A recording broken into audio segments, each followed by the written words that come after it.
What's a good word, everyone? It's your boy DKB here. I just want to say thanks for all the support. The channel's been steadily growing, and the number you see below, you can drop a text, shoot a voicemail, any ideas, topics, collabs, etc. you guys want to see. I'll include them in future videos and live streams, and I'll catch you again. Be easy.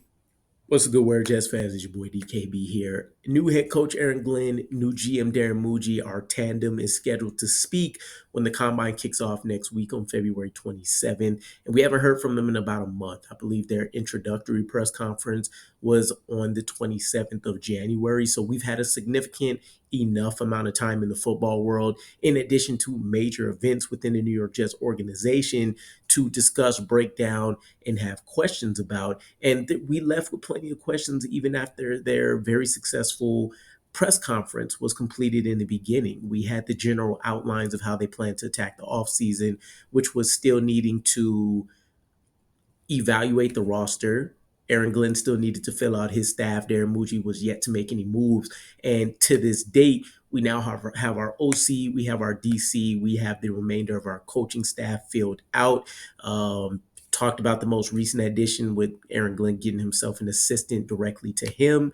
And Darren Mougey, he's made significant moves in the front office, hiring Rick Spielman, hiring best friend Patton, or maybe not best friend's the way to put it, but long tenured peer Rob Patton to help become his co-director of player personnel.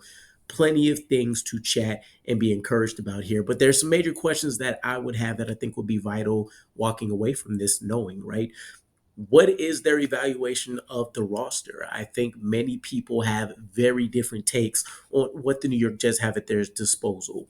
You look at the top talent, obviously you fall in love with the Sauce Gardners, the Jermaine Johnsons, Will McDonald's breakout, Quincy Williams, Quentin Williams, plenty on the defense that you can say we just need to add a couple of pieces and we'll be at the worst fine.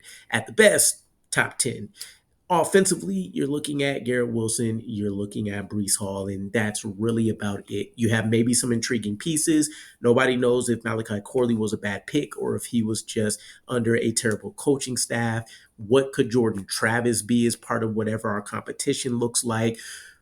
How critical are they going to be on the components that they have? And will that really influence how heavily we draft offensively or defensively going into this year? We're going to need to invest a ton in free agency just because we need starters and depth all over the place. But as we continue to see this build go underway, I would imagine that we kind of start to look to take a step back in free agency and really just start working on developing and investing within our own free agents, namely guys like Jamian Sherwood, for example. But we'll touch on that in a bit. Second question. How urgent are we to find a quarterback of the future this year? It's going to be the topic that's at the forefront of everybody's mind, and it very well should be. Now, I phrased the question like that because you can say, and I've made this argument, I think there are quarterbacks that you can win around even as early as year one in this draft. Would you consider these guys franchise quarterbacks? Probably not, but there are going to be guys that have a skill set, a crutch that they can lean on in terms of their ability to go out there and play quarterback at a high level, even if it's only in certain concepts, certain schemes, whatever that looks like. So would they put their priority on finding the highest floor quarterback that they can get or the best scheme fit for them and one that they feel like can have kind of that Bo Nix rookie year for them? Or will they prioritize maybe going for a guy that, shooting for the ceiling, if you will, to be determined there, but I think it is going to be a huge question, and that's just from the draft perspective. I know free agency doesn't offer a ton of excitement per se in that same mold, but you do have your potential Kirk Cousins that are going to be out there. You have Jameis Winston that has the former first-round pedigree. You have Justin Fields as the highlight name here that still has that franchise quarterback appeal, or maybe even just bridge quarterback status for us. So I'll be interested to know what the expectations and thoughts around there will be. Third question, what is the short-term immediate shared vision by these two? Aaron Glenn made a succinct point to let us know that whether there's disagreements or not, when they make a decision, everybody is going to be in lockstep on what that decision is and how we are going to build around that decision. So I highly doubt we'll run into those situations where we're hearing I want to say we didn't really even hear about this until like a year and a half, 2 years after the draft, but situations with Zach Wilson, for example, where some people may have wanted him in the organization and others looked at him and said, we could have went elsewhere, or I had a different preferred option and maybe they were overridden, right?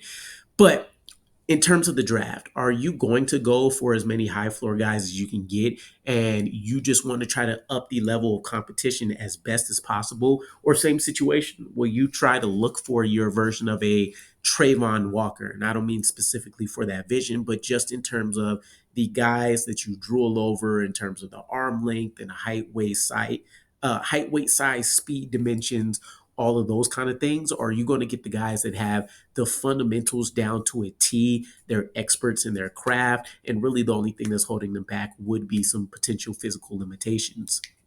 Also, maybe we can get a little bit of a glimpse into, are we looking to invest heavily in premium positions, kind of like we've seen the Eagles do, for example, as a potential future state vision for the roster? Will we continue to dominate looking for defensive linemen, looking for offensive linemen, investing in wide receiver, investing in cornerback? Or are we going to have some of those oddball picks where maybe you look at taking a safety higher than general, maybe you look at investing in a linebacker, maybe you look at investing in a tight end, right? The Tyler Warren conversation at number 7 for us.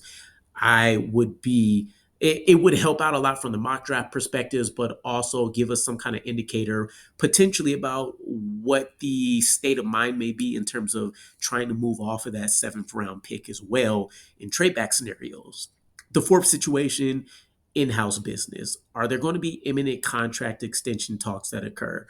Generally, a lot of these conversations happen around the free agency combine period anyway, so this isn't going to be a huge delay, but this is when you see a bunch of agents in town and there's the opportunity outside of dealing with office administrative work and scouting evaluations, etc., to actually just have that face-to-face conversation, get a feel, or maybe even put some brick and mortar, conversations in place around what a extension package will look like. And you're looking at people like Brees Hall, Sauce Gardner, Garrett Wilson. You're looking at Jamie and Sherwood, for example, and you may be looking at maybe one or two guys from the safety room like a Tony Adams and Ashton Davis if they feel like there's untapped potential that they can take advantage of there. And there's going to be a litany of other names, but those are going to be the highlights for us.